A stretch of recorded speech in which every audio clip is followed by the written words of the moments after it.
May mga pagkakataon ba ang nahihirapan ka kung aling brand ng gamot ang bibilin mo sa merkado?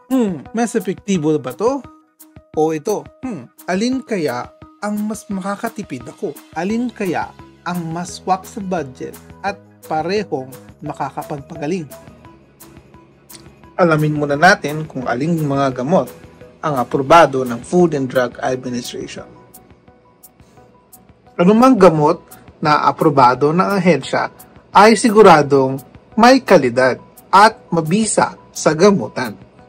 Pero ang tanong, anong makakatulong sa akin makapag-decide? Una, alamin muna natin ang generic name ng gamot. Pangalawa, alamin natin ang presyo ng bawat gamot.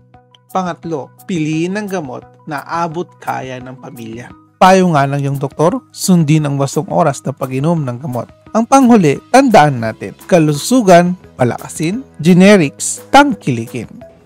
Ang mensaheng ito ay hatid sa inyo ng Pharmacy Section ng Cagayan Valley Medical Center.